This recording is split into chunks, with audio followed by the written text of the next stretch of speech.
hello. Guten Tagen. Guten Morgen. Speaking of German, I'm going to be on a Scotsman's podcast. I guess that has nothing to do with Germany. It's 9 a.m. here in Los Angeles.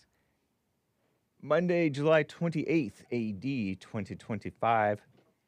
And we're going to have a fun, loosey-goosey, The Hake Report. Hake episode. TheHakeReport.com. I'm going to be on Caledonian Elixir tonight. Tonight, my time. Early morning, ungodly hour his time. Like 2 a.m. his time in Scotland. So that's going to be cool. He's been a long-time listener to The Hake Report. You can check out thehakereport.com/appearances. And by the way, happy birthday to the great, another guy who had me on his show, the great, this guy who makes these songs for me, Jake Hudson. That's how he pronounces it, I think. Jake Hudson. Here, let me turn off my Hake thing. And let's hear how this thing sounds. I think this is the song. Turn it way down so it's not too blasting of your ears. The Hake Report, it's time to watch the Hake Report with James Hakes every day. Working on the Jesse Lee Peterson show. Hake Report is the Hake Report. Time for the Hake Report today. Hake Report, time for the Hake Report. James Hake is amazing. James Hake is amazing. Thank you guys. Bye. Thank you, man. That was Jake Hudson. And you know what? It's funny as I just saw that. It came out a year ago. In the world, why am I not playing this every day? 2 views, both of them mine. Premiered April 29th, 2024 AD. I think he probably sang it on a stream or something. And so, to millions, no doubt. And so, here, let me share that. Anyway, we got to get going, guys. Happy birthday, Jake, and thank you for the love as always and the support. He's a big time, a nice guy. Here, let me unmute this while I get ready. Here, turn that down. Terrible. Okay, so the views expressed on the show do not represent the views of Bond, JLP, Hake. I don't even represent myself. The network, American Anchor Baby, or anything of the sort. Calm down. Take everything with a grain of salt. I try to get it right. But as you know, trying is failing. It's terrible. And let me turn that off because this is distracting to me. No endorsement is implied. People's appearances, all kinds of commies and Nazis and Nazi commies and normie radicals, normie lamos, and others, blacks and whites and Latinos and illegals and drug abusers, sort of, and gluttons, and worse. Oh man, terrible! I'm walking barefoot on that rocky shore. No wonder it's so slow and wobbly. Call into the Hake Report, and you're welcome to 1-888-775-3773. You can also super chat. I did see some super chats came in, and I was remiss to read Greggatron's super chat, which states, this was 3 days ago, 4 days ago, something like that. How the hell you gonna tell me I don't know nothing about history? You old enough to be my son. Man, what's wrong with you? Quoting, or paraphrasing, or quoting William III from California. Talking with my guest on Thursday. What's up, man? Omar, Third Rail Omar, who said, you don't know anything about history. LOL says Greggatron Wim. It's so funny. Y'all are crazy. Y'all's shows have been on fire lately, including Punchy TV. Punchie, by the way. No Y in Punchy TV. Keep it up, says Greggatron. Thank you, man. I appreciate that. That's kind. And you too can call in and super chat. And there were other super chats that did come in. I appreciate those guys. Buymeacoffee.com/The Hake Report. Or thehakereport.com. If you mosey on over there, you can check out the Hake News and the JLP show notes, the Hake Report notes for today, which is a mess, big jumble, and the upcoming appearance and the prior appearances. Okay? I don't note down every Punchy TV appearance. I noted one of them from a couple of weeks back. Women need to work on themselves, said Derek, and that was the title of the show. But last week's show is not up there. You got to follow Punchy TV podcast on Substack, and that's on the Rebuilding the Man Substack. And Punchy TV on YouTube, okay? Let me make sure that I'm live on all these platforms. Hello to Thor Mode. Nice to see ya. The dude M. Medrano. I disavow all you. I disclaim and may even disavow the stuff that you guys are saying. The snake pit is truly the snake pit. It's truly the snake pit. Happy White History Month, guys. We're going to have a fun show, okay? And so with that, I think that I'm ready to go. Anyway, guys, let's just get right on with, because look at the time, with the show! 1, 2, 3, 4. Oh, it's the Hake Report, the Hake Report, la la la.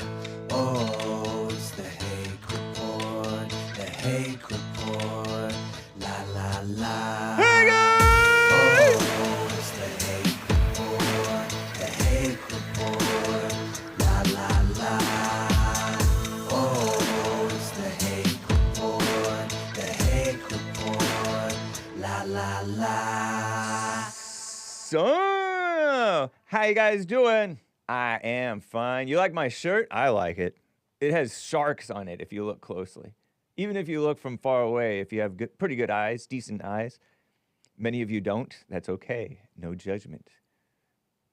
Then you can see the sharks swimming in the deep blue of my shirt, which is almost lost in the deep blue of the ocean behind me with the beautiful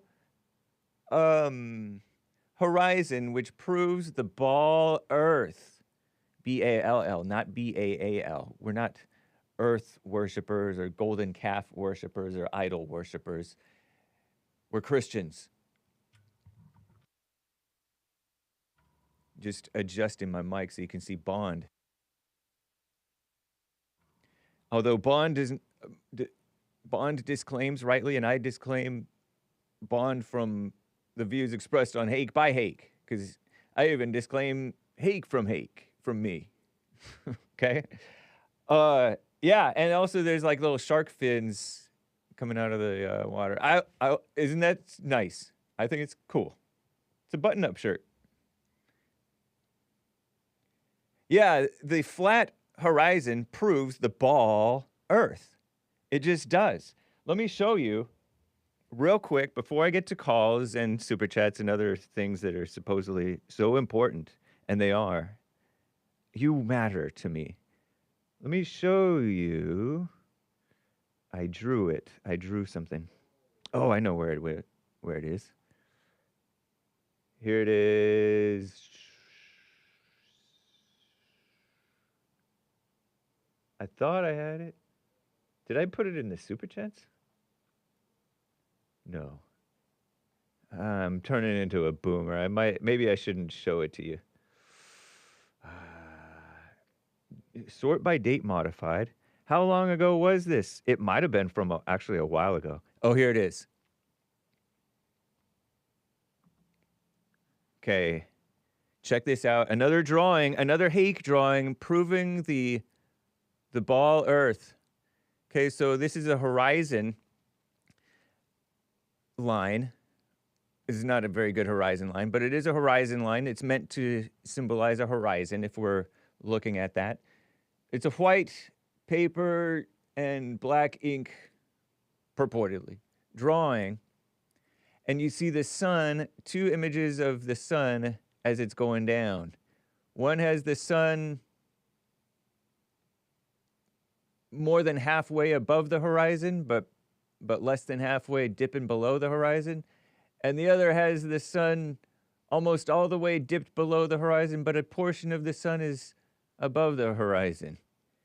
That proves that the Earth is spinning. We're a spinning ball, hurtling through space. Make sure you catch Punchy TV this Wednesday. We may cover some more reasons to believe. I just stole that from some other platform. Okay, sorry, I disclaim that. I disavow it. No, I just violated somebody's trademark, I think. But I think that's so true. Okay, let me hat tip the reasons to believe people since I stole their line. Let me just show you. Maybe I was influenced by my dad. Reasons to believe. It's a nonprofit organization that talks about science and stuff. And that's nice. But anyway, the point is, it's plainly obvious that that's what's happening, and these flat earthers are trying to tell me, no, it's getting more than 6 miles away. Or, no, it's just going so far away that it only looks like that's what it's doing, even though stuff that gets so far away never looks like that. A shout out to Rob, I think, in NorCal. You don't make any sense when you talk about the sun going far away, Rob, in NorCal.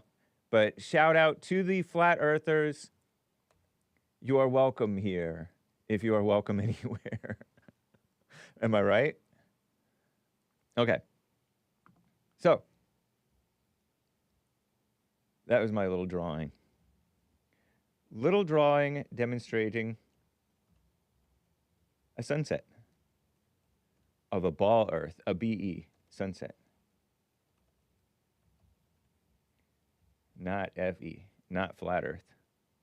Because people think that though the flat Earth, the sun is never dipping below the horizon. It doesn't make any sense. Anyway, that's not important. Let me get to your calls and we'll get into some of these stories.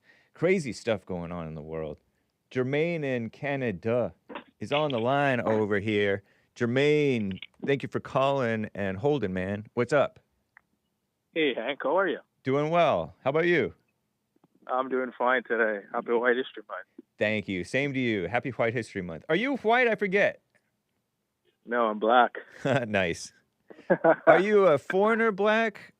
Like who came? Yeah, I'm Jamaican. Jamaican. Oh, okay. Jamaicans would be named Jermaine, right? Yeah, man. Wagwan. Whoa. What did you just say? I know that I heard Yaman. And what else did you just say? I was just saying, what's up? What's going on? Nice. Yeah, so, Mark. Where's Mark from again? I forgot, but I know he's from the States. He's from LA area. Yeah, shout out to Mark, man. I love Mark. Yeah. He was making a point. So on the weekend, I saw a video of this guy. I think his name is Omar, the Muslim guy. Okay. Oh, man, this guy is crazy. My guess. And he's running for mayor. Oh, different Omar, different Muslim guy. Yeah, the guy, Minneapolis Somalian, guy is running for mayor. Yeah, Somalian, weird looking, according to Mark. I think he looks like a chihuahua. But shout out. I like chihuahuas and I like people who look like them. But yeah, Totally crazy guy, huh? Or just radical, young radicalized guy, huh? Oh yeah, yeah. So I guess he's a small dog and talk a lot and bark loud, Yeah. but no bite. Oh no, they have. I don't know, man. That's a good question. I guess that remains to be seen. You know? Yeah, yeah. He made some comments, and I was like, whoa, because he was talking about like immigrants.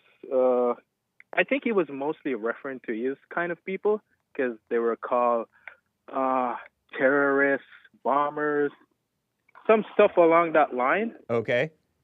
And then he was saying that Omar Fateh, Fateh, I think. yeah, Democratic Socialist. Sorry, go ahead.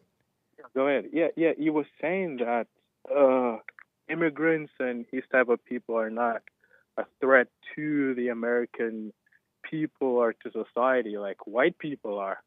Like, what the? This guy is crazy.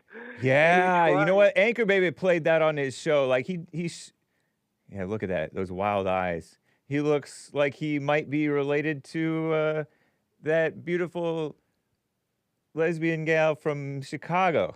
Remember her, Lori Lightfoot? Oh, I don't know who that is. Oh, Lori Lightfoot also looked wild, had these wild eyes, and sort of black lesbian. She was the mayor of Chicago for a while. But Brandon Johnson is somebody worse than her has taken over. So yeah, he's definitely and he's just citing the liberal, radical, communist, anti-white government statements. That's all he was doing. He was hiding behind the lies. Yeah, he made a lot of racial claims. I'm like, I can see why people would vote for him and get emotional and on his side. But like I said, one time I called you, maybe 2 weeks or a week ago, and we were talking about a coup d'etat.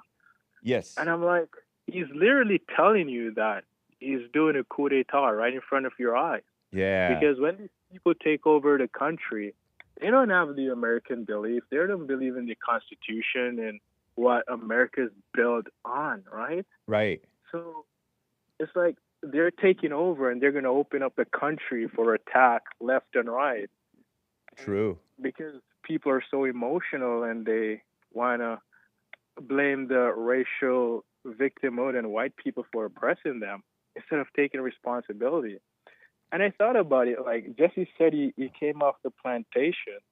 I'm like, it's so funny that Jesse says that because it is a plantation. It's like they want to keep you down so they stay in power and make money and control you and put you against each other so you can't even see the truth. It's wild, man. Yeah. Fateh, I guess is how you pronounce it. Fateh. Fateh. Yeah, born in 1990. I mean, a lot of the people are in their 30s now when they're born that year.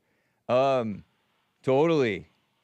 It's just brainwashing and keeping them down. He's their enemy, pretending to be their friend, hating their fake enemy, which is not their enemy, the whites and the real Americans. Mm-hmm. I also saw a video of Charleston White. He did an interview with Jesse a while back. On the Fallen State. Yeah, and he was saying that, well, it was crazy because there was another guy too. He was on a Dr. Phil show with Jesse. Okay. And they were both saying that the white man is cooked in the future, but Charleston was saying they're cooked right now because black people and people of color can say anything without any backlash, but if the white man speak up, he's put down for it. It's like a dog, you know, he's bark and he protects his land, but they noodle him. Yeah. It's kind of crazy. And he was saying that white man is your biggest ally. Either you like it or not, because they fought for this country and they given black people this opportunity and many other people of color the opportunity, well, out of guilt, kind of, which is causing all of this problem now. Yeah. The opportunity to make a better life. And they get it and they come here and hate the white people for it, which is, it's crazy, man. It's wild. It's basically because the many of the whites spoiled them and were nice to them, and when you're nice and you're spoiled, it's kind of like dealing with a woman. When you spoil them, when you're nice to them, kiss up to them, they hate you, they despise you for it, they just abuse you. Mm-hmm. I think. Yeah, it goes back to the point Jesse says, don't judge people like for what they do for you. Yeah. Because you think they're nice when really it's not even close to the truth. True. That's right. Well, that was pretty much it for me, Hank. Hey, man. Thank you for your call. Appreciate it. You know that it's Hake, right? Hake? Hake. I don't mind Hank. I like Hank. Another gal, she's also black. She's foreign as well. Sion calls me Hank as well. So I don't mind Hank. I just want it to be clear that to everybody that I let people call me Hank because it's cute, it's funny, it's cool, it's stylish. Maybe I'll use James then, since my accent kind of probably come off. Oh, that's true, huh? Are you able to say Hake? I don't want to. Wait, say it again. Probably not. Hake. Oh yeah. I don't mind Hank if it's easier to say and if it's fun and whatever. You black. Right on, Jermaine. Appreciate you, man. Happy White History Month to you. All right, James. All right. Bye. Cheers. Bye. Nice. And speaking of Mark in Los Angeles is on the line over here. Mark, thank you for calling and holding, man. Yeah, happy White History Month. Thank you. You too. Yeah, I got a couple things. I don't want to forget to mention Hulk Hogan before the end of the call, but a real American. Yeah, but I want to tell you what they're saying about him. I'll get to that in a minute. But, okay. There's something called a group in Arkansas called Back to the Land. I don't know if you're familiar with them. I don't know if it'll come up on Google. But what it is, there's about 36 white people, families, that have bought private property in northern Arkansas to build a white homeland. No blacks, no Jews, no gays. And it's only been in existence, from what I heard, about 6 months. And they're already making progress. You know, they're building everything up. It'll be exclusively for the white man. And, of course, the Attorney General of Arkansas is trying to sue them because, I don't know if it's a man or woman, Attorney General, whatever it is, they want to appease the savages and stop white people from unifying. I don't know. They'll probably sue them and put them out of existence, but we'll see. Also, there's a group similar to that in Missouri that's trying to do the same thing. They're tired they got black fatigue. They're tired of going into Walmarts and seeing families of Negroes stealing clothing and other articles, pulling guns. They want away from that, and I don't blame them. Yeah. Now, there's a black city, or whatever you want to call it, called Freedom, Georgia, which is about 5 years ago they started to build a little town for Negroes only. Now, I agree with that, but there are just a bunch of white haters. Right. They've been on this thing for 5 years, and it looks like a KOA camp. All it is are a bunch of tents and scumbags sleeping around. But you go to Arkansas, where the white man's only been at it about 6 months, and they're almost done if they don't get sued out of existence. So there's your difference right there. White separatists build and make civilization work. All the blacks do is destroy and live off us. If they hate us so bad, why do they insist on living amongst us? And the other thing I want to say before I get to Hulk Hogan is that I think what their plan is, I'm not talking about specifically the Negro, but the communists, the white haters, and the Negroes, what they're waiting for is us to become a minority. Once the whites become a minority in this country, we will have no political sway. And that's when I believe the genocide will stop. Also, I think we're already in a slow-motion genocide. The murder rate, black on white, is 10 times more than the other way around. And this is my question per capita. to you, yeah, and then I'll get to Hulk Hogan.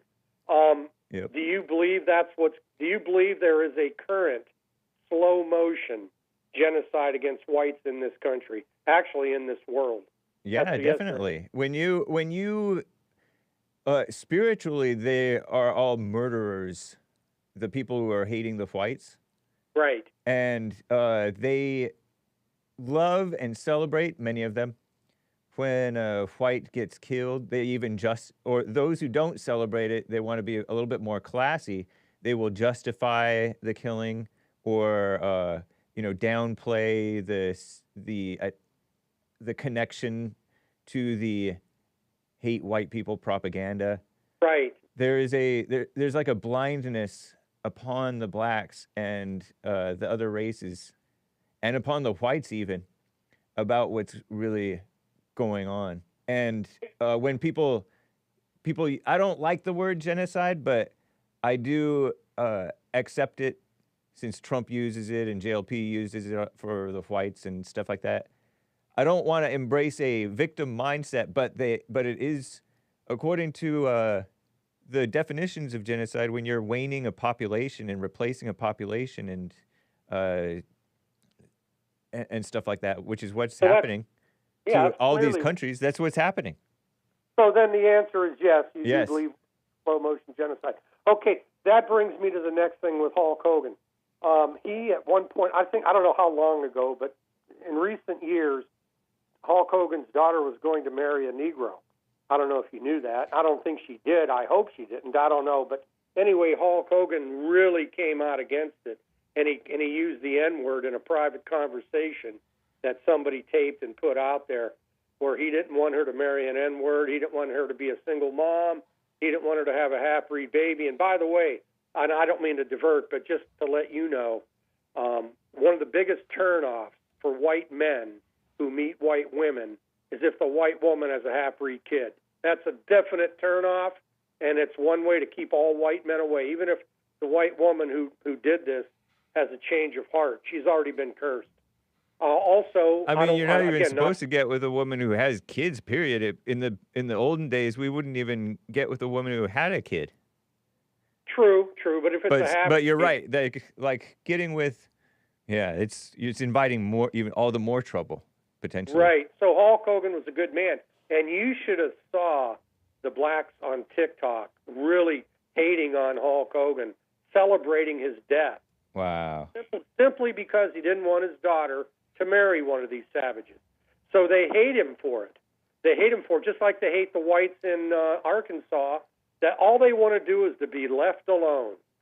I don't understand how the Negro can't understand that. They can. They just, you know what? When you're blind, you don't have any understanding. When you're blind with that hatred and rage. But the blacks are not any different from that, because, I mean, there are some who do the interracial thing, but many of them don't want that interracial thing. Right. And they know that there's many among them who do not want that interracial thing. But it's like they're so blind. There was this conversation that American Anchor Baby played between this black gal, who's like a competitor of mine, and Nick Fuentes. And Nick Fuentes, like, can you understand that I wouldn't want to have my children marry somebody who doesn't look of similar race to me? She's like, no, I can't understand that because I'm not white. But what a lie. All races, the traditional people want their children to be with the same race. Right. Or and nationality. By the way, just for your audience, you got a clown named Michael Holt. I don't think that's his real name. This bum thinks that I've got a victimhood complex. There's no victimhood complex, idiot. I'm talking to him. Okay. It's real. We are victims, you dummy. And if I appear to have a victimhood complex, tough. Live with it. Don't listen. So that's what I had to say on that. Hulk yeah, Hogan. you know what, Hulk Hogan? I remember the controversy somewhat because I seem to recall JLP speaking on it. And, of course, JLP has the reasonable takes on this issue. And the N-word means nothing because he said he used the N-word about her choice. And she's right.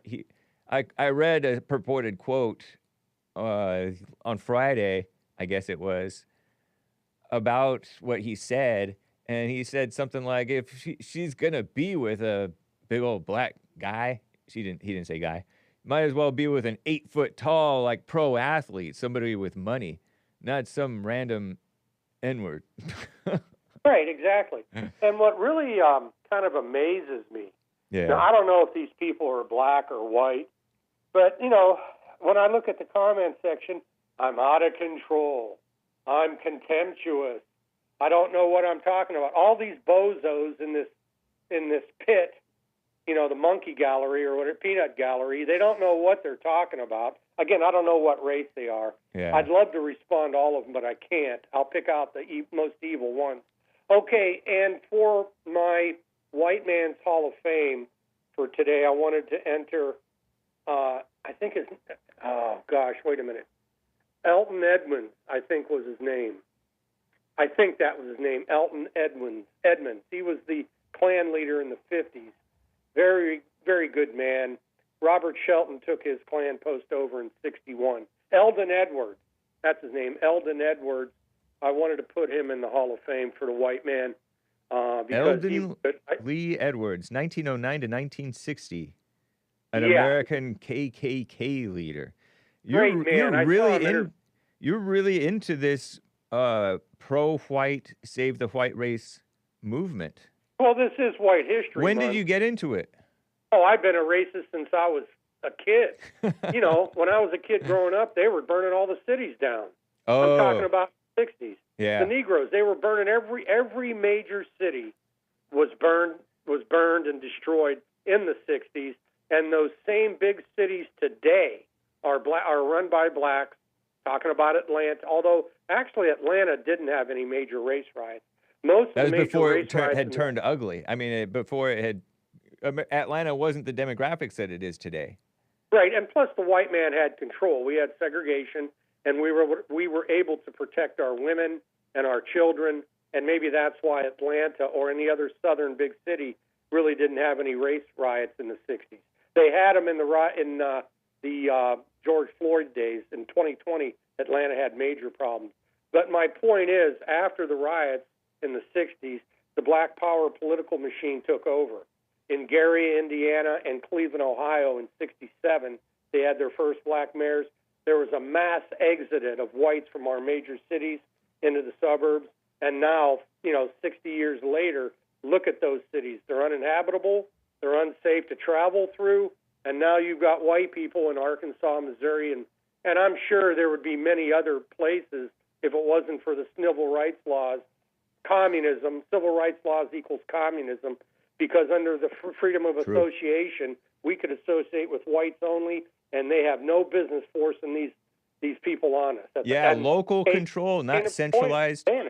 Local control is always better. The freedom of and individual like you said, self-determination is always better rather than a centralized government telling you what to do. Well, the 10th Amendment is the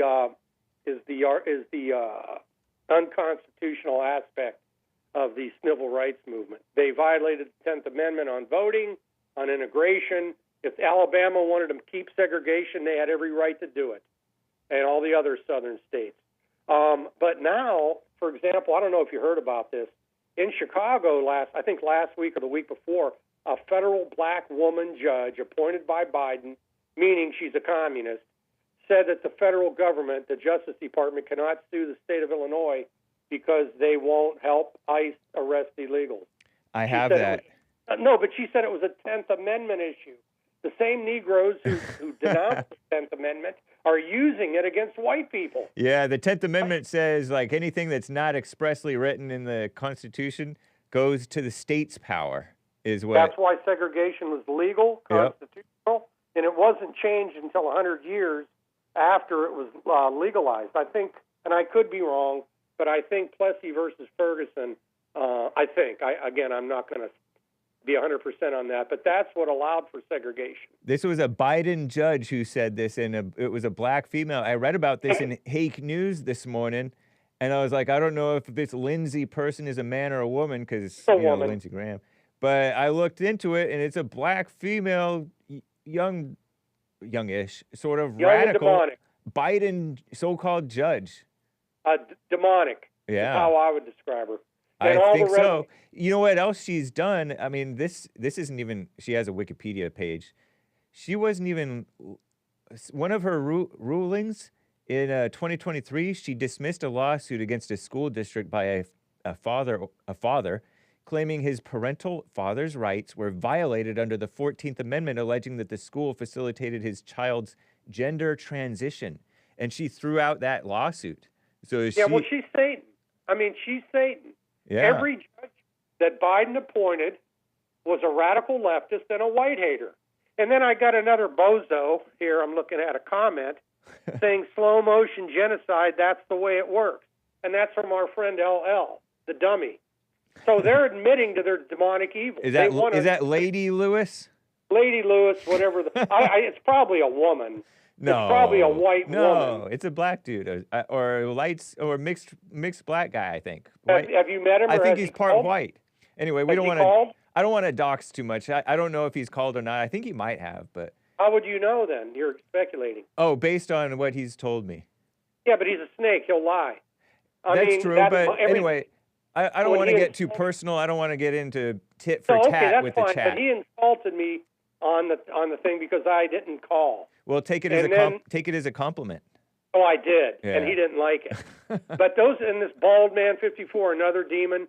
Those are the two worst guys. Bald man 54 is an honorable guy. That's Ronnie. Oh, never mind. Is that Ronnie? Yeah.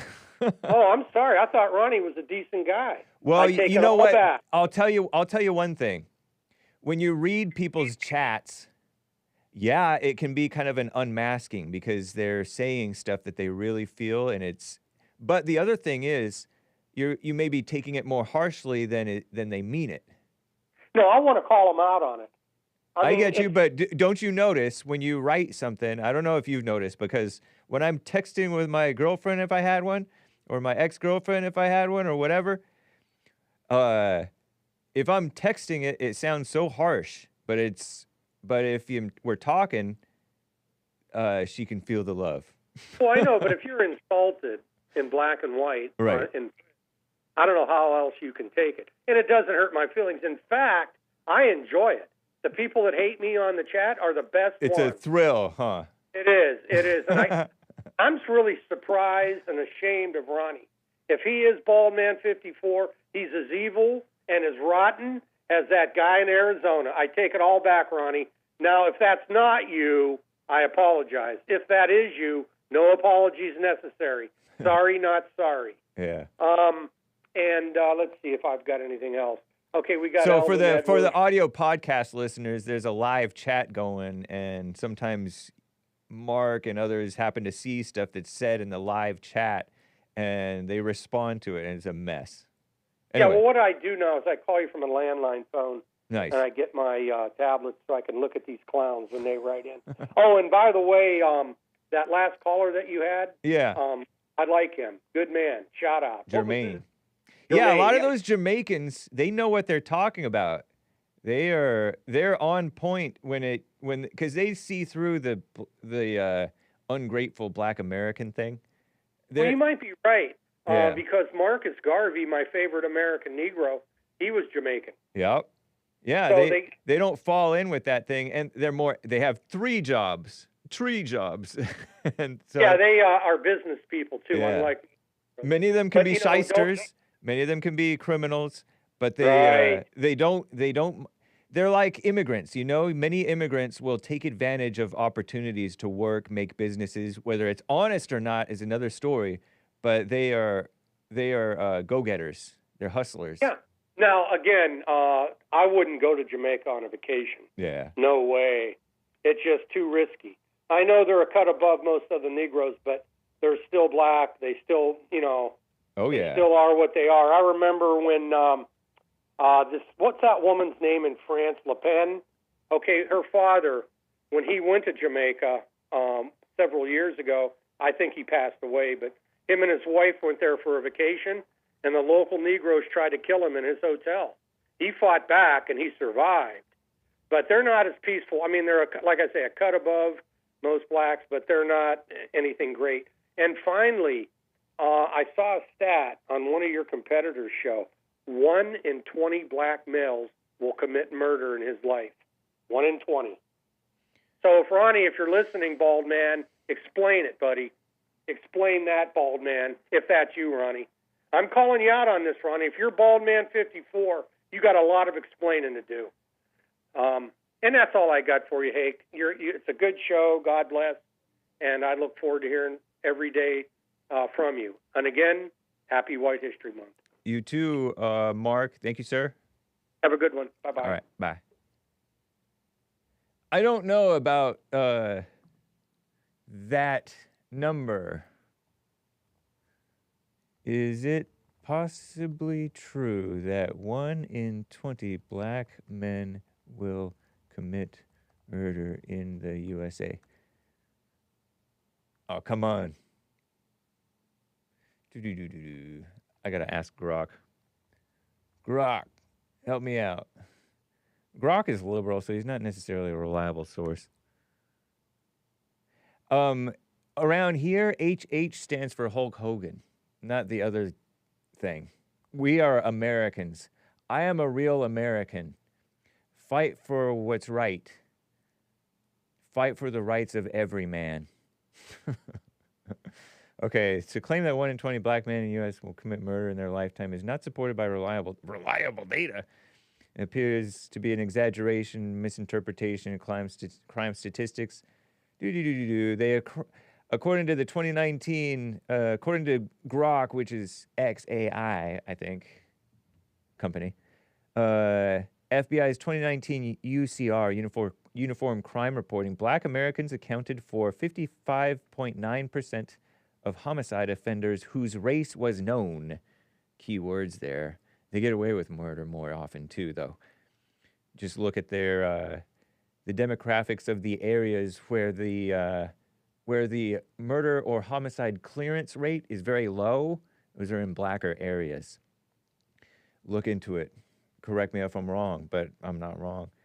Despite being 13.6% of the population, so it's 56% nearly in 2019. It's indicated disproportionate representation in homicide arrests, with them arrested at a murder rate 6.3 times higher than the overall per capita of the population, right? Oh, the overall per capita rate. Okay, so the general population, they're arrested 6 times more than 6 times more. 2023, 6,405 black murder offenders compared to 8,842 white offenders, though not all agencies submitted data. Isn't that interesting? They committed 56% of the homicides, so did they have more than one homicide per murderer? Because there are more white offenders, murder offenders, than black murder offenders by a rate of like, I don't know, third more. Interesting, huh?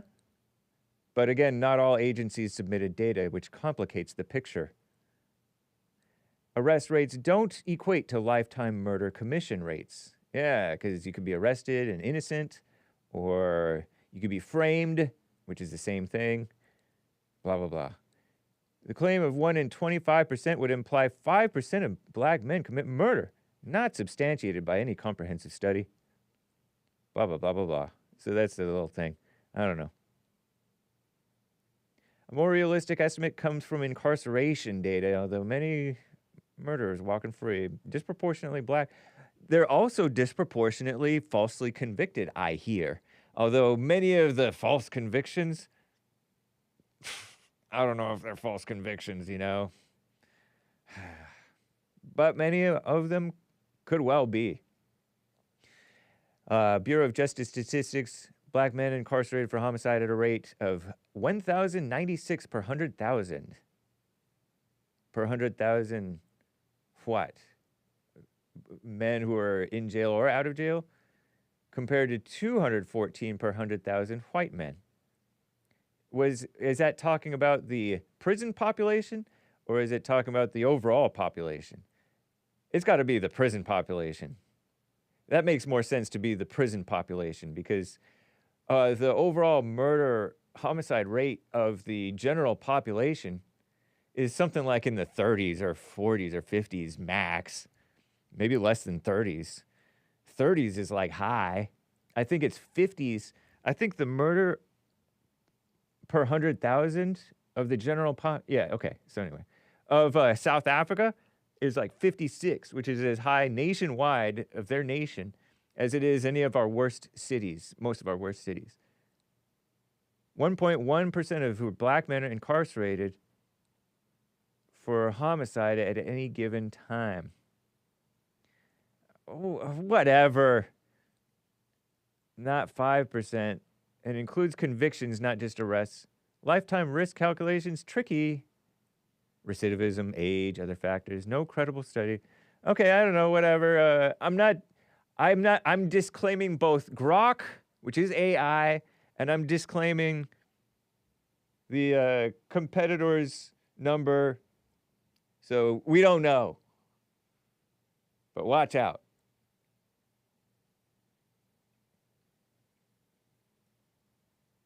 Oh, Lord, look at Grok being liberal. Now not only do I disclaim Grok, I disavow Grok.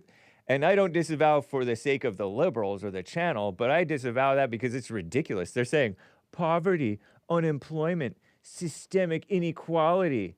Makes me want to spit. Pardon me, I just rubbed up against the mic here with my beautiful shirt.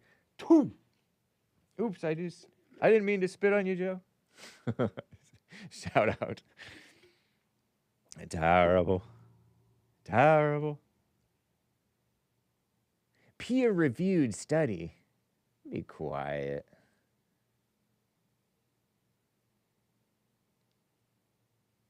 I've met 20 blacks. I don't know if one of them was a murderer. I probably met like 40. Maybe even like 100. No. Maybe. Anyway, let me get back to the calls. Thank you, sir. White history hero.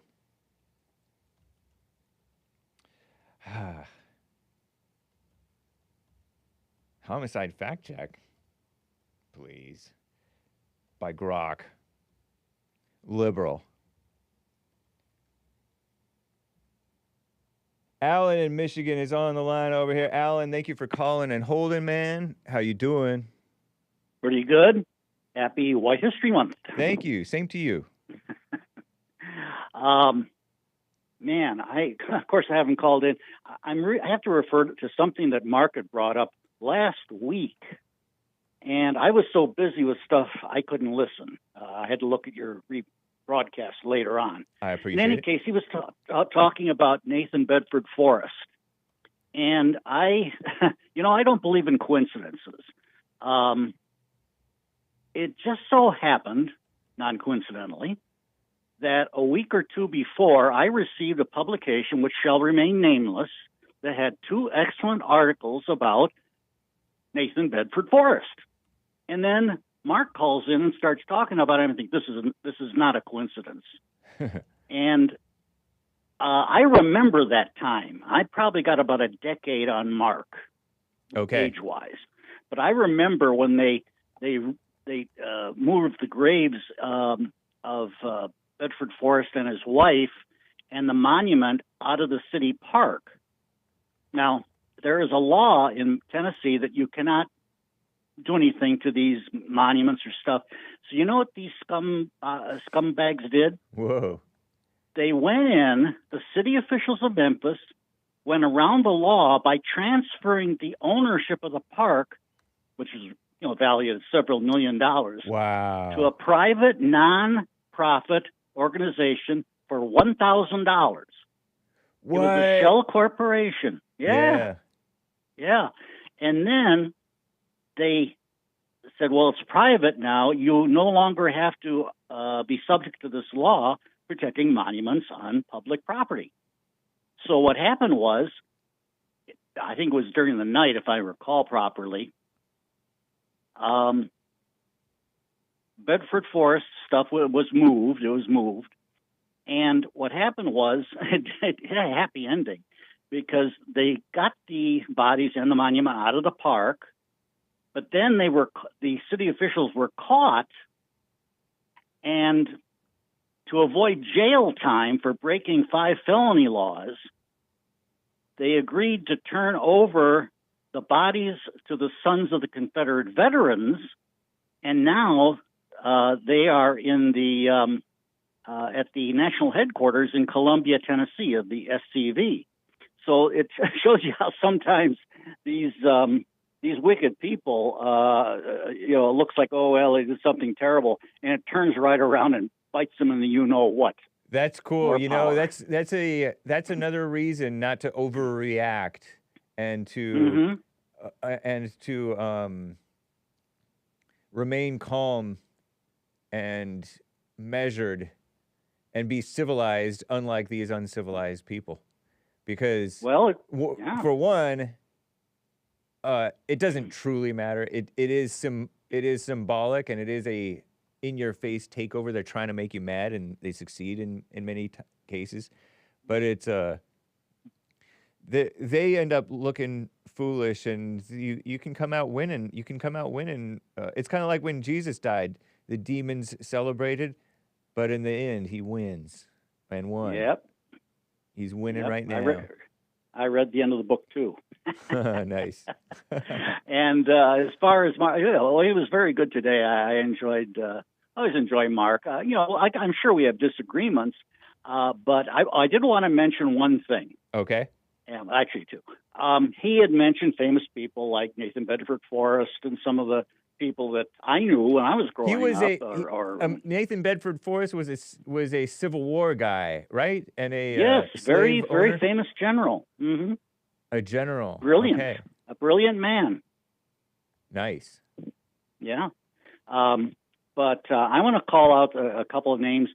One, Elizabeth Dilling. I'll bet nobody has heard of this lady. Chicago lady. She was given a royal tour of the Soviet Union. They used to take people, famous people or wealthy people and stuff, and they give them the big tour of the Soviet Union back in the 30s. And isn't this wonderful what we've built here and everything? Well, she saw right through it. Oh, cool. But then something worse happened as far as the enemy is concerned. She got hold of a Babylonian Talmud and started reading it about what the Jews think of us. Terrible. She wrote a book called The Plot Against Christianity. Very rare. I doubt you can get it, but I have 2 copies. And she printed actual photographic reproductions from the Talmud showing the disgusting nature of their religion. And they hated her. Wow. They absolutely loathe her. She has been put down the memory hole, and I just wanted to call her out. Oh, my goodness, it is on Wikipedia. I'll have to read through it and see what kind of lies they talk about her. Yeah. She was, believe she was a harpist, and I think I have a copy of the Roosevelt Red Network, and I believe she either wrote it or she contributed to it. I'll have to look through my bookshelves. I haven't touched it in decades. But she was, right, the Red Network, Who's Who. Yes, I have a copy of it. Very rare, very rare. And she mentions all these people the usual suspects were involved. And just to finish off, I'll say to Mark, I'm going to quote from Oscar Wilde, the big English fag, but he came up with some good quotes. Oh, you may not be aware, but you're not supposed to say that on YouTube. Oh, okay, okay. You will not hear those. You will not hear those words from my mouth. Yeah. But he said, "There's only one thing worse than being talked about." This is Oscar Wilde. Not being talked about. Yes. Okay. Yes. So I'll end there and shout out to Mark. You're 80, right? Yes. Yeah, he's older than a boomer. They're allowed to say whatever they want. Well, I'll just eliminate that. And, I do appreciate that, especially I appreciate, just to finish off here. Yeah. There was a guy who started, this is a couple of months ago, and there was a couple calls he made, and it was starting to get, can I use the word homoerotic talk? which you cut them off right away. And I said, hooray. Yeah. Hooray. Good.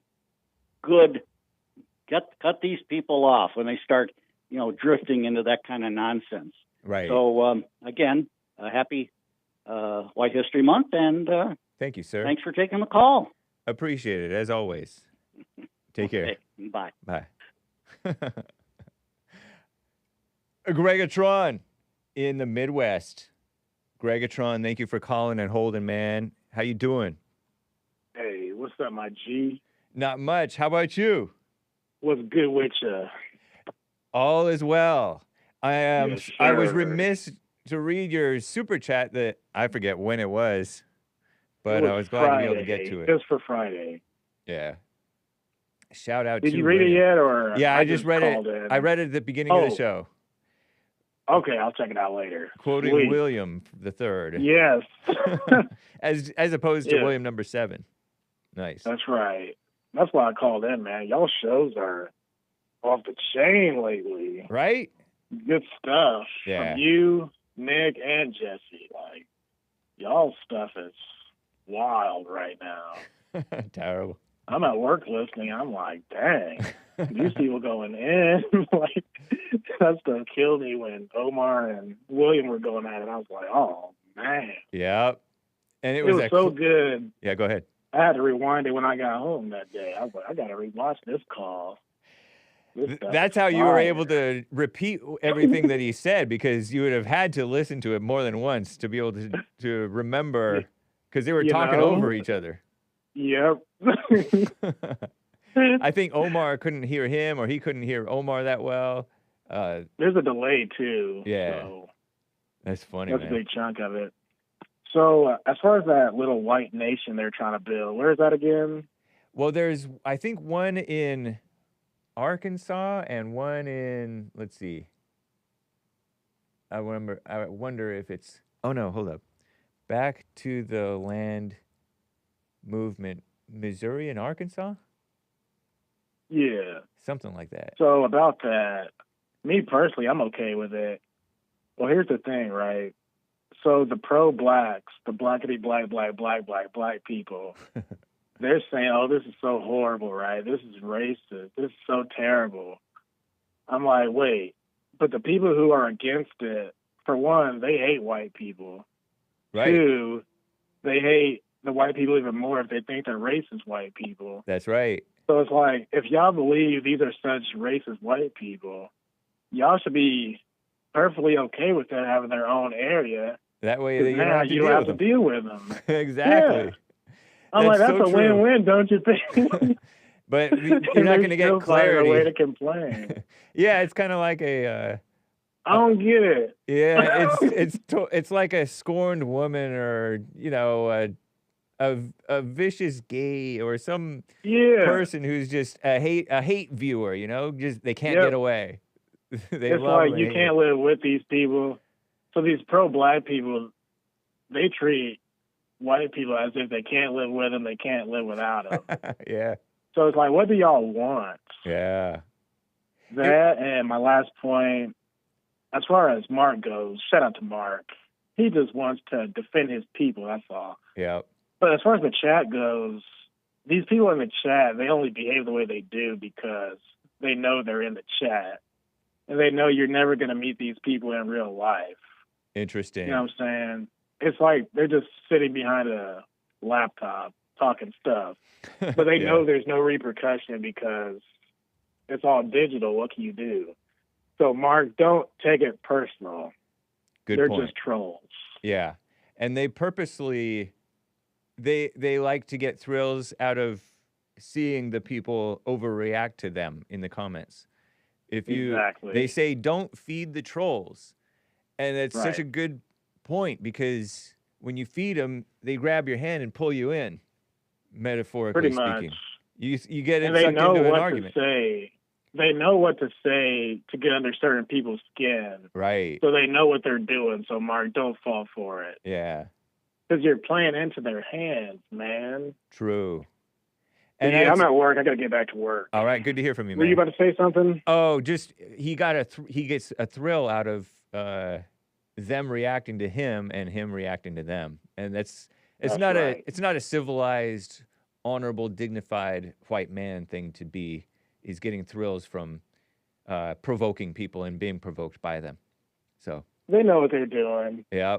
That's why in the chat, my name is Greggatron, but I'm also Greggatron when I call in on the phone. I'm the same person. Yeah. So you, The same but if you're person- already changing your name, Yeah. you know you don't want to be saying. That's a fact. You know what I mean? Yeah. All right. I'll talk to you later, though. Thanks. Thank you, sir. Take care. All right. See you. Bye. Happy White History Month from a black man who loves white people. That's talking some sense.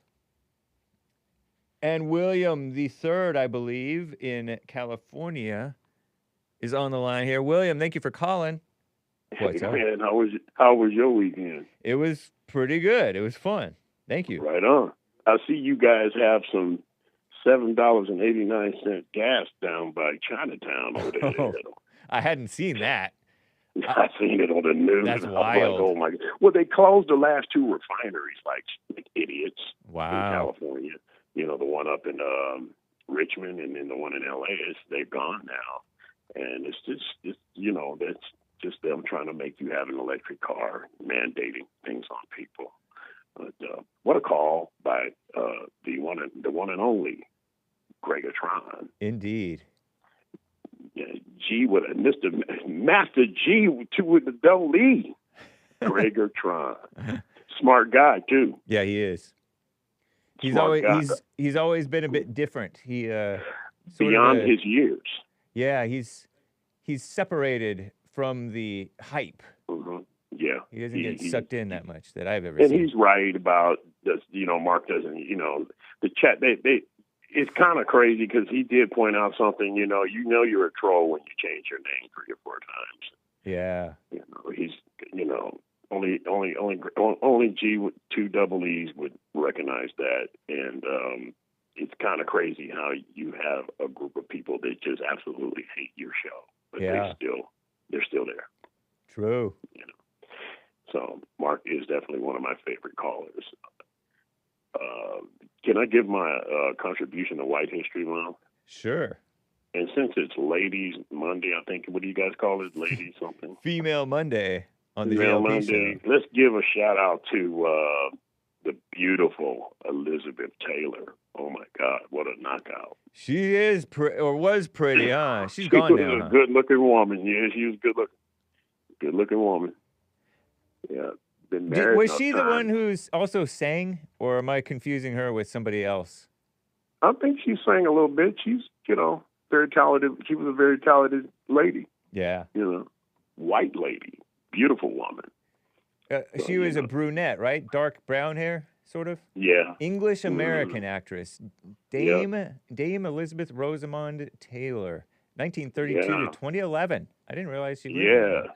Yeah. Elizabeth Taylor. So you get a shout out to Elizabeth Taylor, man.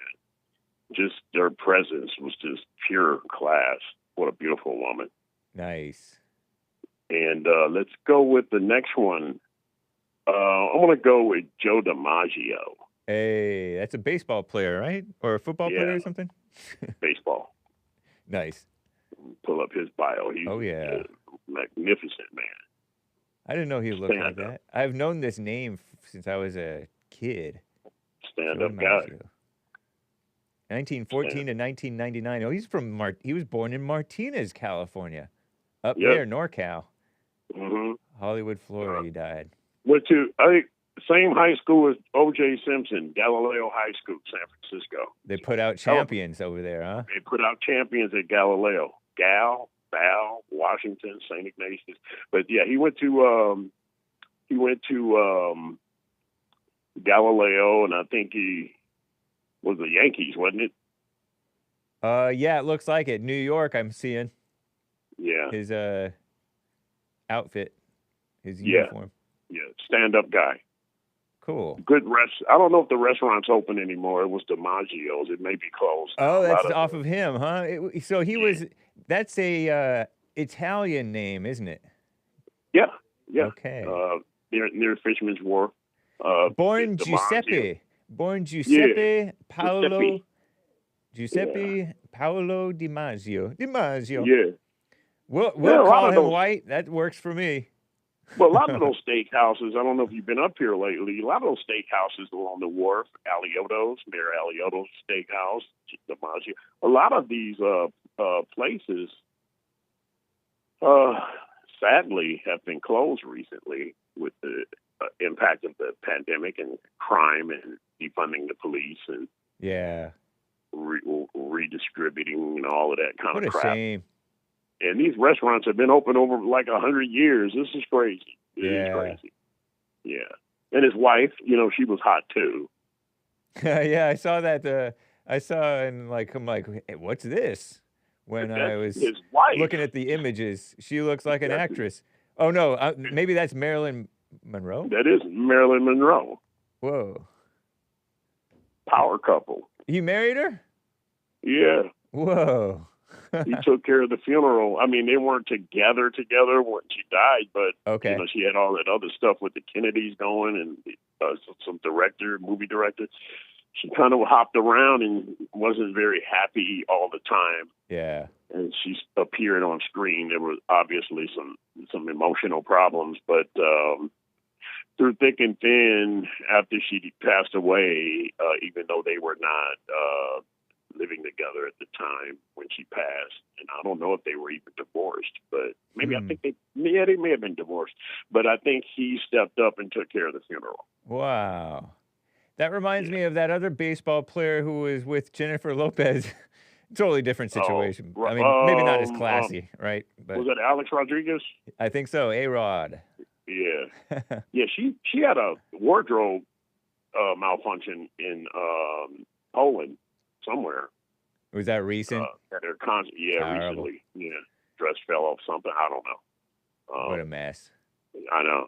But my next and final contribution, I want to go with, let me see, who can we go? This guy's name was mentioned, Henry Ford. I'm going to have to give that to him. Okay, that's cool. Yeah, because Henry Ford, I think I've heard from more than one person that he's responsible for the weekend. He was the one that was responsible for, hey, let's do this like this, 40 hours on and 2 days off. Really? So that I was propagandized by pro-union propaganda that the unions gave us the weekend. I think so. I was against the weekend. I don't after have to heard look that. into it. I mean, I wasn't around then, but Right. I heard that he was indirectly involved with shaping the work week. Okay. When Henry Ford he didn't invent the concept of the weekend. He was a pioneer in implementing a 5-day, 40-hour work week, significantly influenced the modern weekend, made this change in 1926, giving his employees 2 days off per week, believing it would increase their productivity and encourage them to spend money on leisure activities, potentially even Ford products. Buy yourself a car. Nice. Yeah. That's cool. And the only thing I always hear about Henry Ford, he was a racist. Well, he was. Who was he it? also created a lot of jobs for a lot of black people in Detroit. So, wow. Man, I think it's a form of socialism, like your guest last week was talking about.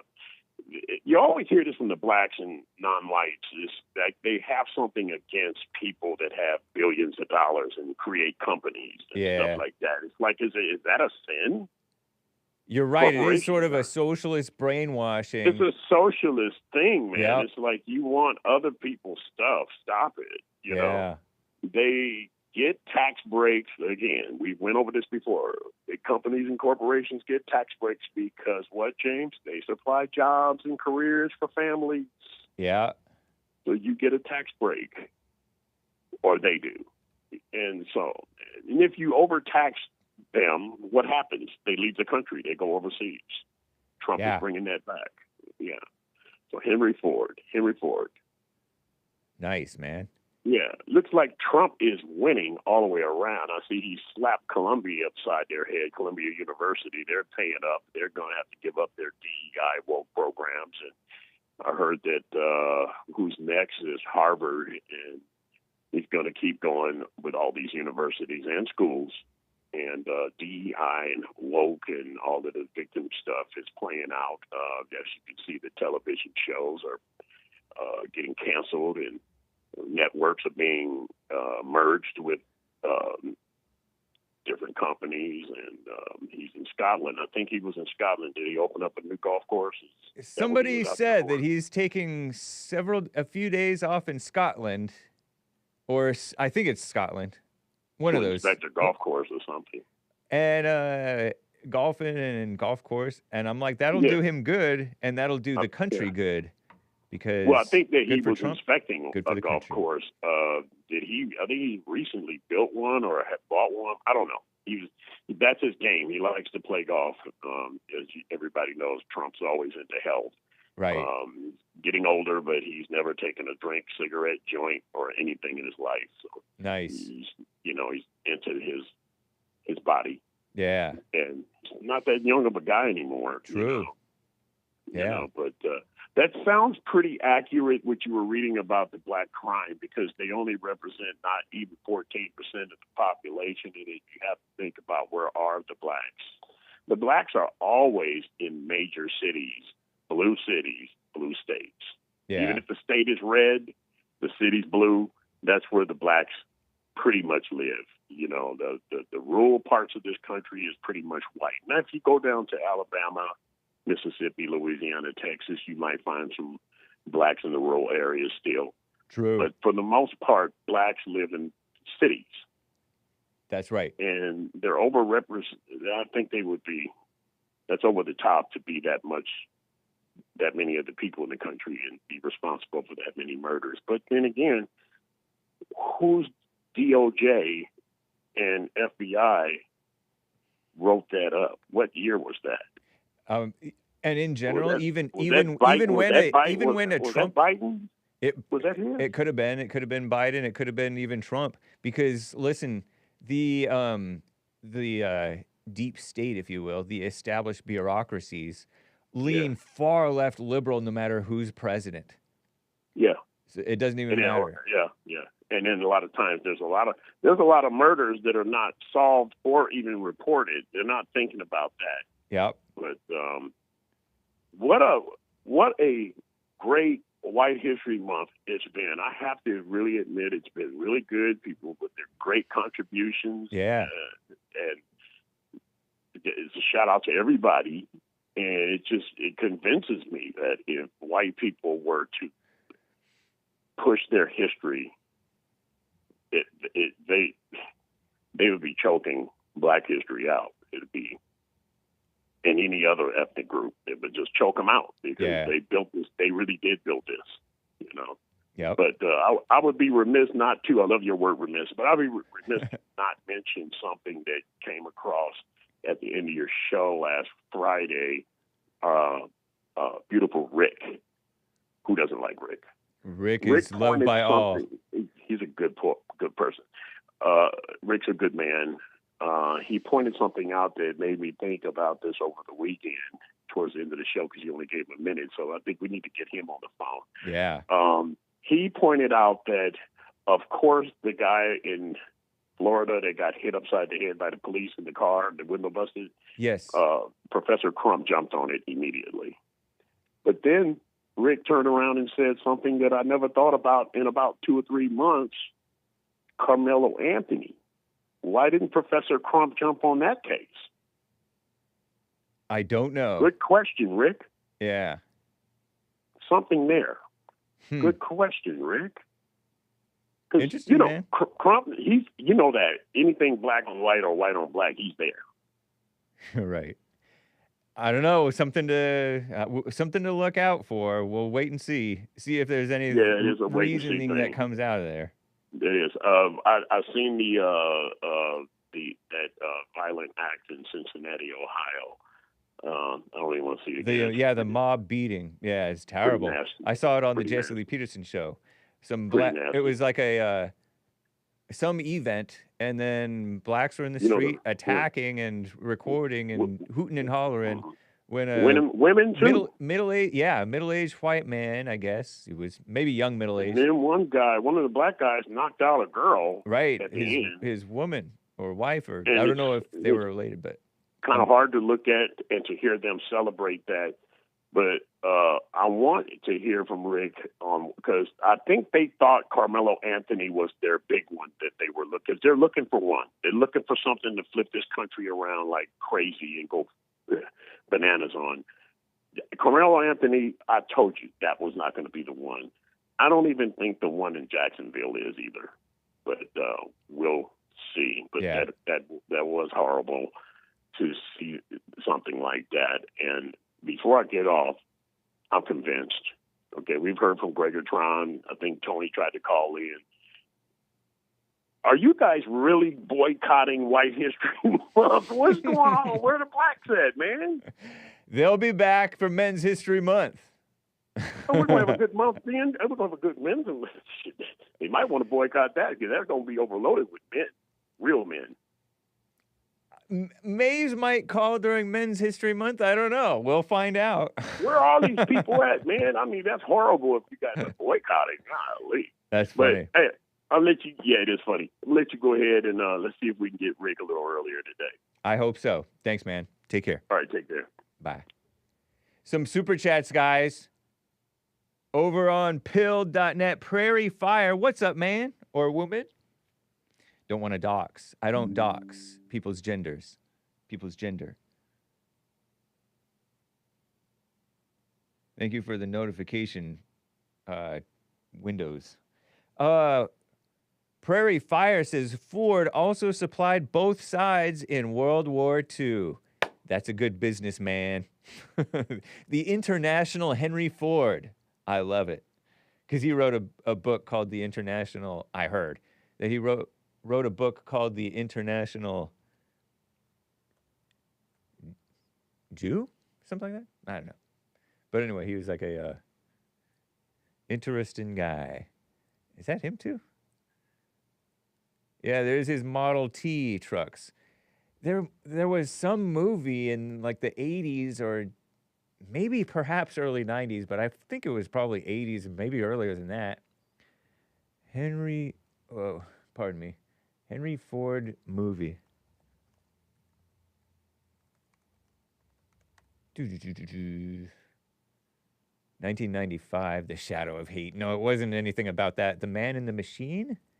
1987, Canadian American television film. Let's see if this looks like him. No, I don't think so. He had brown hair and it wasn't gray haired at the point when I saw him. I don't think. Anyway, nice, whatever. Interesting. I didn't know that, Prairie Fire. And wouldn't you work with both sides of the war if they need their cars? I guess. Nice. Hello, good morning to Jim in Alaska over there on punchy.tv. And what is up to the people on the Rumble crew?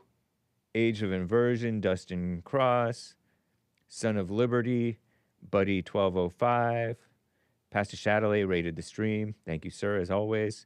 Waldo 39, Old Saucy. Make sure you do catch American Anchor Baby. Goethe. Prairie Fire, is he a Bill Ayers fan? I don't know. I do not know. Hello to, thank you, taking care of business for the Lemons and Mo Beta, Beta Legs, Severio, Cactus Eater Bear, Nazulia, Misty, 555555565. Did I never unbanned Elijah? Here, let me check. I know I unbanned him on, there, let me unmute Elijah. Give him another chance. We already know what he's about. He's about backstabbing. But shout out to Elijah. He's a cool guy, longtime supporter, and he calls in and supports. Sweet. Over on buymeacoffee.com/The Hake Report. Someone bought a coffee, no message, thank you. Leo bought a coffee saying, or Leo, beautiful lesbian gal from Chicago, Lori Lightfoot, quoting James Hake. Terrible. Is that what I called her? Angban Art. I saw a shark at the beach from a pier a few days ago. He was large, too. As big as an oval, faster than a person could jog. A shark. Yeah, they go fast. I would have swum away, or he says I would have swam away. Must be Hispanic. It's I would have swum away, right? I think? Have swum. Swim, swam, swum. I would have swum away had I not been standing on a pier, says Angband Art. Thank you, Angband Art. As big as an oval. What's an oval? You know, shark attacks are common, more common in the United States than anywhere else, I've heard. That's what I heard. Cesar or Caesar says, sup, Hake, 3 coffees. Let me see if I can pull these up because you guys deserve to see them. That, dang, man. Don't say dang, kids, unless you're allowed. That Chihuahua joke was hilarious. Pardon me, I can't read or talk. I didn't know you can be savage, Hake, LM blank O.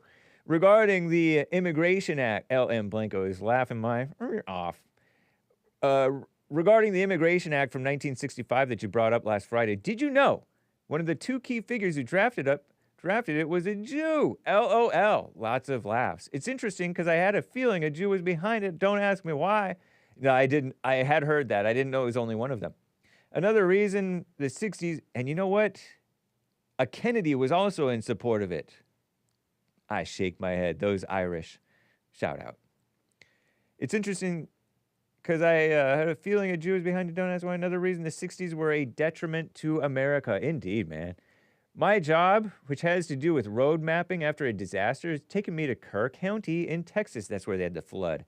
You know, where they had the deadly floods occurred? Man, stuff is jacked up over there. SMH shaking his head. Where's my favorite caller Rodney at? You can just say, where's my favorite caller Rodney? But if it would be a singular favorite caller, it would be, where's my favorite caller, comma, Rodney? And you don't need any at. There's no preposition needed. But FYI, just correcting his grammar. Don't tell me he's partaking in the not calling in because it's White History Month. If he is, shame on him. Rodney, not to be confused with Ronnie in Ohio.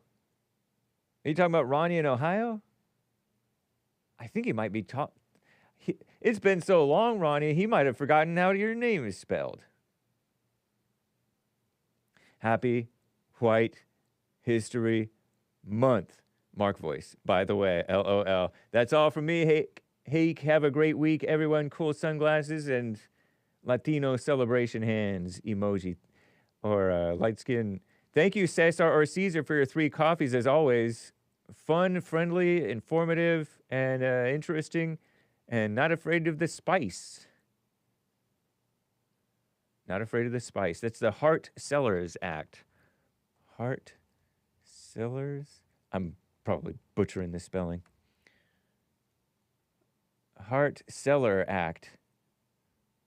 Immigration Nationality Act of 1965. Landmark piece of U.S. legislation significantly reformed immigration policy, abolished the national origins quota system, which had favored immigrants from Europe, and replaced it with a preference system that prioritized family reunification, chain migration. I shake my head. And skilled workers, so-called.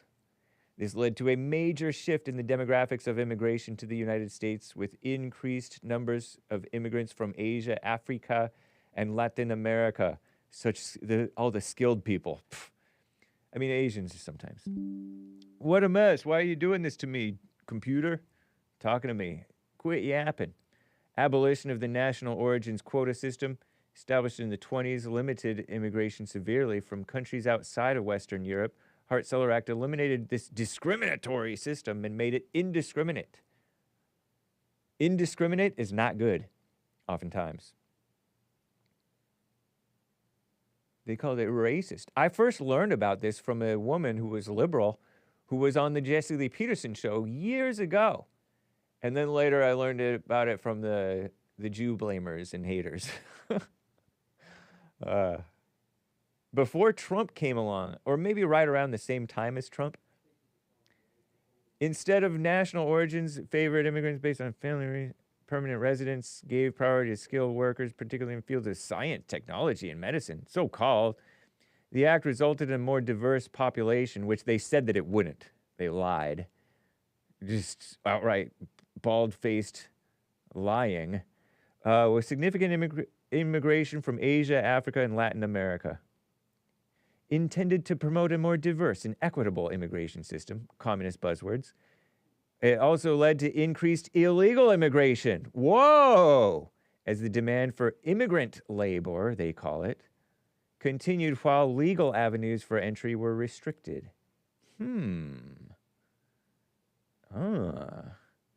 Very interesting. I don't know if there was anything good about it. Yeah, because, you know, we all probably know some people who are here as a result of this mess, and some of them are nice people. And some of them are bringing drugs and crime and nice people. They're rapists. Crazy. Thank you kindly, Cesar or Caesar. Brutal stuff. Brutal changes in America. And people have no idea. They think it's normal and good and harmless. It's horrible.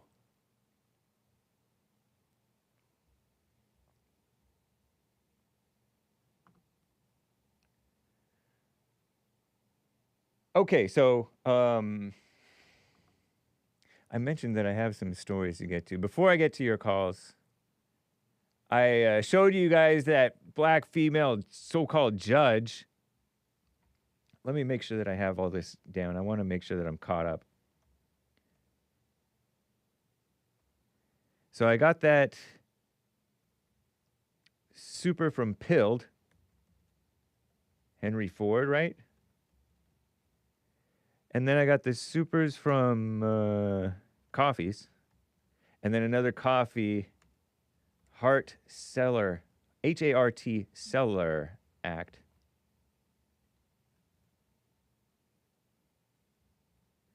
And I started to tell you, I mean, you heard about it. Mark from Los Angeles was showing you this gal, Lindsay C. Jenkins, a so-called judge who's promoted the LGBT keyword T agenda on kids in violation of a father who sued a school. He was, as JLP might point out, foolish enough to allow his child to go to public school, I guess. And she thought it was a dumb thing. No fundamental right to a father to forbid a Villa Park school district from helping the child change genders. Cook County Record, 2023. So, like Mark called her a demon, she is certainly in bed with the demons. It's not right. And she said that Trump doesn't have standing. The administration, the DOJ, whatever, doesn't have standing, or ICE or whoever, doesn't have standing to sue Chicago for being a sanctuary city, getting in the way of the, and not assisting or helping, but rather aiding and abetting the illegals. She also declined to block enforcement of Protect Illinois Communities Act, an assault weapons ban. So she was for the violation of the Second Amendment. Assault weapons. What a mess. Assault weapons are particularly dangerous weapons in high-capacity magazines, communist buzzword, are particularly dangerous weapon accessories. Their regulation accords with history and tradition, says she. A black female so-called judge. She's like my age, roughly. 47, 48, something like that. Not that I'm that old, but I'm within a few years. I hope I make it. Lindsay Carol Clayton, she was born. And now she's Lindsay C. Jenkins. And does she go by Lindsay Carol Jenkins or Clayton Jenkins? Because some other outlet called her Clayton Jenkins, using her maiden name as a middle name. These women. Terrible. So that's an example of an evil Biden judge, by the way. Biden, which is Obama. Thanks a lot. Over in Gaza, it's hard to know what the truth is, because over in Gaza, you know how Israel keeps having to bomb? I'm calling it having to bomb, okay? The areas near these sites where the people are getting food and supplies and stuff, and a lot of Palestinians, purportedly innocent Palestinians, I have to assume, some of them are innocent, getting killed. That's terrible, you know? And USAID, which recently got defunded and alienated, now they're trying to say there's no evidence of widespread theft by Hamas of international aid. We got to control this aid. It's so insane to me that these wars are enabled, kind of, by aid, by these do-gooders who are protecting the civilians and doing nice things to the civilians. Is it true that they're being enabled by them doing these nice things to the civilians? Is it kind of true? If you think about it,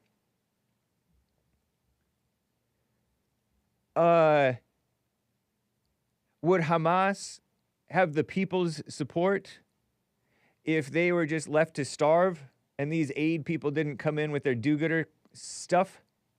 If they were just left to starve, then would Hamas be forced by its own people, that Hamas supposedly represents, the Palestinians, to say uncle to Israel? Uncle, uncle, uncle.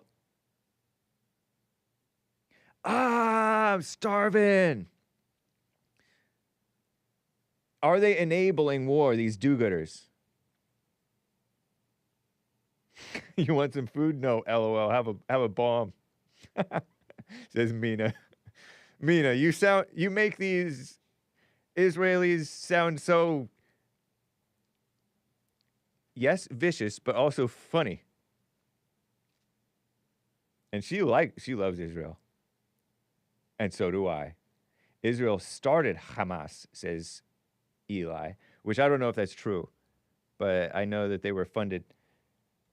Anyway, what a mess. Anything is possible.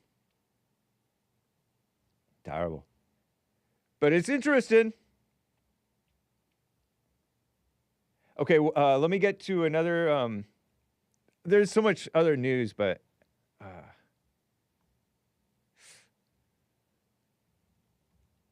Israel, Hamas, war, aid.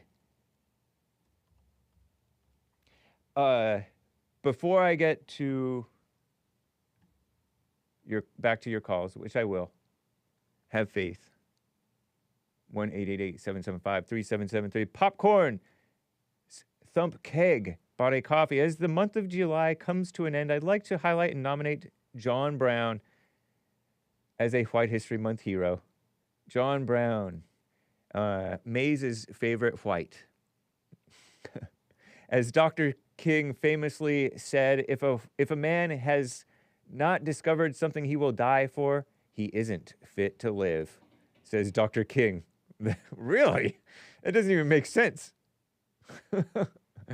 There's a lot of historical figures who are willing to put their lives on the line for the freedom of others, But what, in my estimation, separates John Brown, who was one of the, they call him a terrorist, and they may be right, because he committed terrorism against slavery. And he committed many murders or acts of war. Same thing, right? In the name of freeing the slaves, right? It's kind of like an abortion bomber. Oh, I want to kill these people in this thing to save the babies, which doesn't make any sense. What a mess. But John Brown, a White History Month, he certainly had an impact, I suppose, right? At least he made a mark that the blacks like to celebrate. John Brown, from many of them is, wait, let me read this over again. A lot of historical figures who were willing to put their lives on the line for the freedom of others. But what, in my estimation, separates John Brown from many of them is something many people may not know. Okay, all right. Not only was he willing to die at Harper's Ferry, but he took his 3 sons with him, Owen, Oliver, and Watson, 2 of whom were killed. I did not know that. I don't know how many would take their sons to die with them. At his trial, he famously said, paraphrasing, "Had I done what I did in support of the rich, powerful, so-called great people, you'd have seen it worthy of a reward and not punishment," which is an interesting statement. Also a sort of a communist statement, but also interesting because there's sometimes truth in it. You know, one man's justified war is another man's terrorism. Using the term man loosely. And imagine that. You're so insane with this thing, this idea that you have, you're getting yourself killed over it and your son's killed over it. This idea of freedom for the blacks. Shout out. As his body made, I wonder what he went through that made him think like that. As his body made its way by train through various towns, crowds of people lined the rails, hat in hand, to pay their respects. And that's probably all propaganda. Who knows? Why do you think John Brown is such a polarizing figure in American history? Surely the people who scowl when his name is mentioned aren't opposed to violence as a principle. What do you think it is? You're right. It's interesting. Violence as a principle is not wholly opposed by anybody.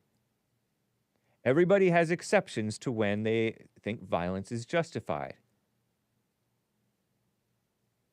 So true. I don't even really know all of what John Brown did, Harper's Ferry. Let's get a synopsis real quick. John Brown, Harper's Ferry. From Google AI, which is not a reliable source, but it's more reliable than Hake AI, Hake's intelligence maybe sometimes. John Brown's raid on Harper's Ferry was a pivotal event and lead up to the American so-called Civil War. October 1859, John Brown, a fervent abolitionist, wanted to abolish slavery, led a small band of men in an attack on a federal arsenal in Harper's Ferry, Virginia, now West Virginia, Mountain Mama. His goal was to seize weapons and spark a slave rebellion that would end slavery. The raid was ultimately unsuccessful, resulting in John Brown's capture and execution, and 2 of his sons died in it, according to Popcorn, which I tend to believe him on the facts that he presents, if not the analysis, right? The interpretation and stuff. But it intensified sectional tensions and significantly contributed to the outbreak of the so-called Civil War. Well, that's another reason why I hate him then. It's not right to hate, kids. And it's not right to hate John Brown. But as Trump said, I would have negotiated around the Civil War. You have to have peace. You know what he said after the what happened with the election? Yeah, they did that, but you have to have peace. And Trump meant that. John Brown, not so much. The so-called Civil War resulted in the deaths of something like 600,000 Americans.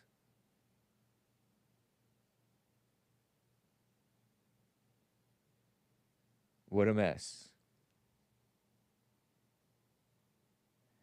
And John Brown helped escalate make stuff worse, you know? It's kind of like, Dylan Roof.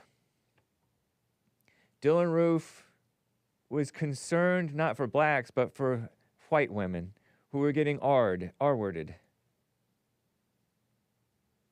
by black men. And by R-word, maybe he meant interracial dating and marriage and stuff like that. You know how nasty that is. Or sex out of wedlock. And maybe he's just using the term R very loosely. People use the term R, rape, very, very, very loosely in order to provoke emotions, kind of like genocide, and try to provoke a race war. Now, I don't know if John Brown wanted a civil war. He wanted a slave rebellion that would, like, free them. But I suspect he was deluded in his motives and mind. That's my suspicion. What a mess. I wonder if the raid was going to be, like, successful with no shots fired, or if it just kind of went crazy. And because in that case, then he's a little bit different from Dylan Roof, because Dylan Roof killed innocent people at a church, and John Brown killed combatants whom he provoked. I heard he killed people. I don't know. Anyway, interesting. Thank you, Popcorn. But yeah, you're right. Violence is not always wrong. As that other guy said, howdy, Hake and y'all. Don't read this out loud. If you do, you're a virgin, LOL. I'm not a woman. I'm not a young lady. You know, because young women are virgins. At least they're supposed to be. It's funny, someone. I didn't see that one. But thank you, Popcorn, and thank you, someone. Very, very interesting. Sweet. Oh, to answer your question, yeah, they don't like terrorism, even if it's, you know. I heard, and I hold on to this notion that slavery was on its way out. And I forget what Daniel in Texas said to that point. Slavery is not worth fighting a war over, nor is, I don't think, secession. I think Daniel in Texas said they would have come back. The South would have come back to the North. Crawling back. Go on, you'll be back. Rather than having a war and 600,000 dying, you'll be back. Interesting. Okay, pardon me, my strange interlude. John Brown. I like maize and I like popcorn. If I like anybody, all right? Robert in Kansas on the line over here. Robert, thank you for calling and holding. What is up? Hey, Mr. Hake, good to hear you, man. I used to live. I bought a house on a place called Freedom Hill in Lawrence, Kansas, like many, many years ago. Right? It's sold now, but yeah, John Brown was, you know, Hake. It's the founding fathers freed us from. When you think about what did they throw in the ocean with the initial revolution, there was a tax on tea, right? Yeah, the Tea Party, the Boston Tea Party. Yeah, so I mean, they wouldn't even pay 3% tax on a tea. They lived in more desperate times than we do. Now we live comfortable slavery. So you see how the founding fathers freed us from slavery. And then Mr. Abraham Lincoln put us back into it. Do you see that? How now you are not free, that you owe taxes to your government? He did do a temporary income tax during the Civil War, didn't he? And he forced us to be. Yeah, yeah. I mean, I can see your argument. I think you may be right about old honest Abe Lincoln.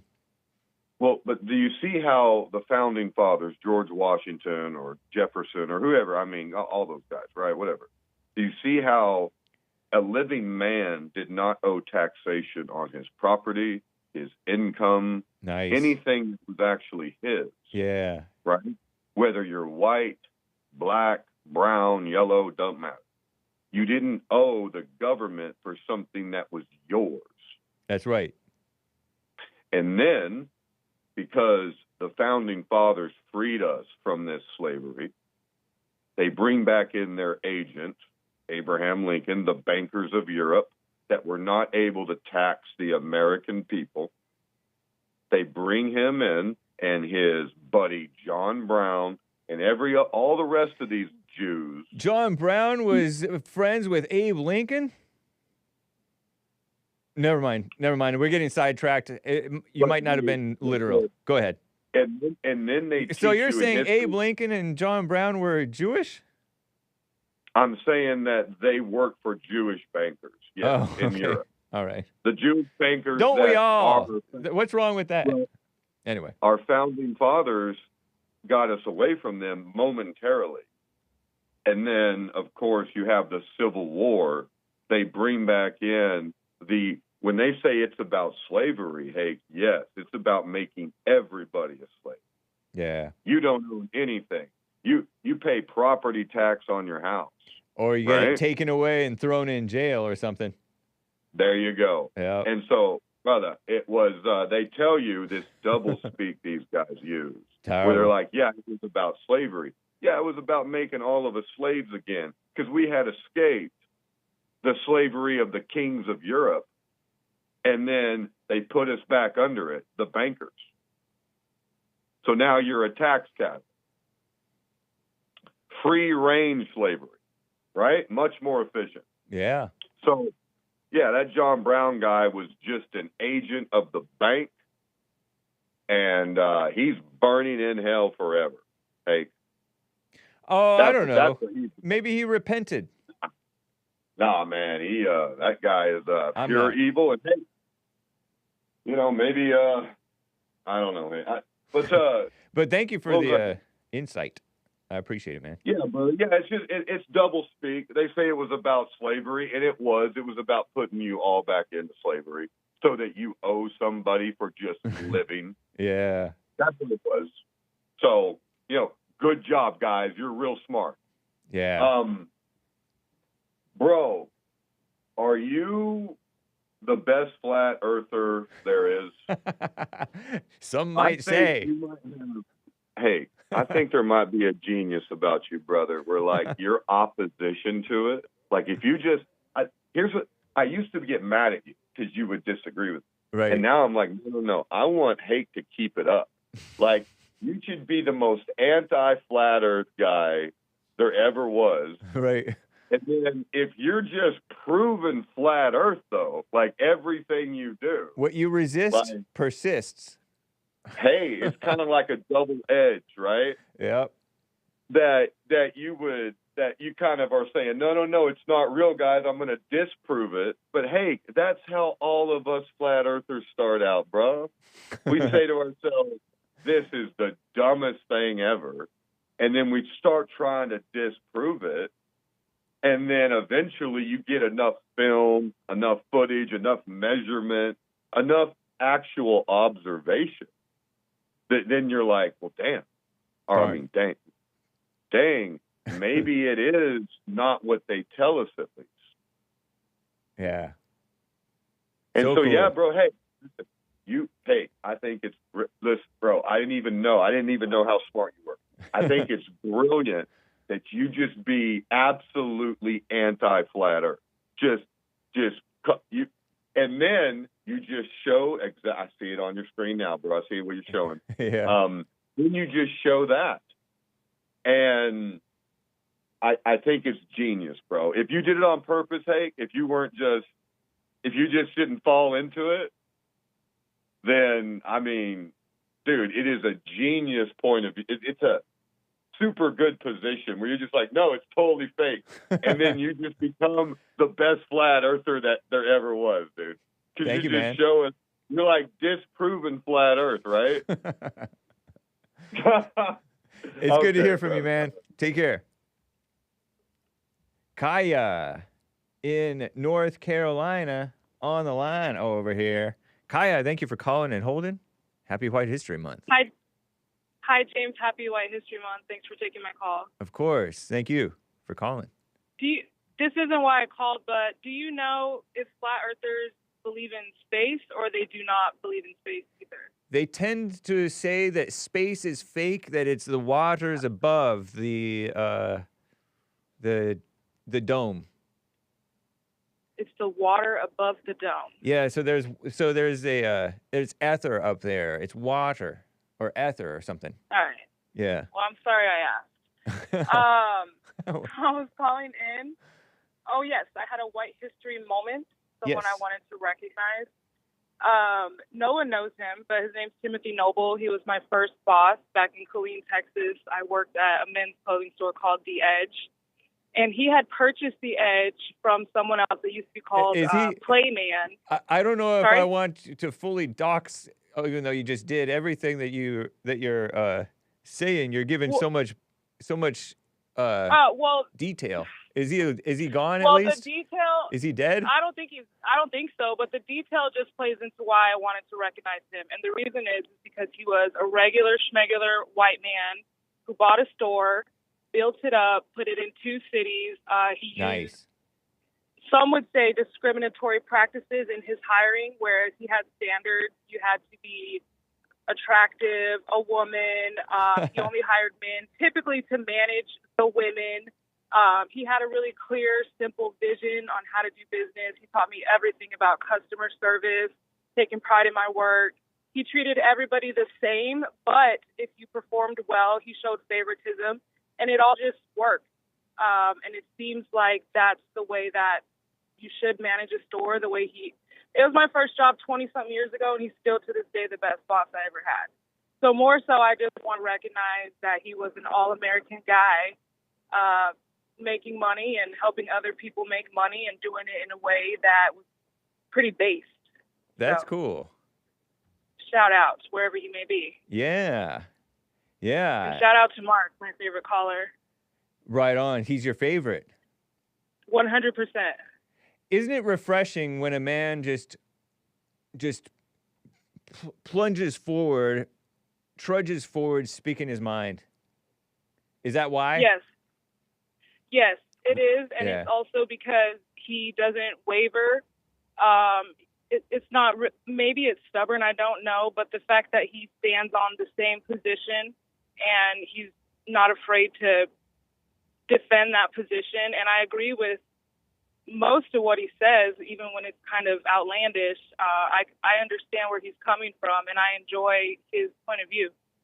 Nice. You are the modern day Mark. Although you're not angry, you're probably the first and only, probably still, white man on the air who is not afraid to call out things, especially when it comes to black people. And so shout out to you for that too. Nice. Thank you, Kaya. You will go down in history, James Hake. Sweet. It's good to hear from you, That's Kaya. all I had. I appreciate you as well, always. All right. All right, sir. Take care. Bye-bye. You too. Bye. Well, everybody, this has been the Hake Report. I got to wrap things up and close out in just a minute here. American Anchor Baby is coming up next. So make sure you do follow him and tune in. He's on YouTube and Rumble. Okay, I don't know if I want to have all this yapping. Maybe I'll let the yapping go. Maybe I'll let the yapping continue. Okay, so I got myself back to where I was at the beginning of the show because I moved my timestamps. Okay, guys, thanks again. I'll have to read the rest of your super chats later in the calls. I will try to get to all of you guys. Peace in the Middle East, or at least in your hearts, those of you who are seeking and pursue it. Bye.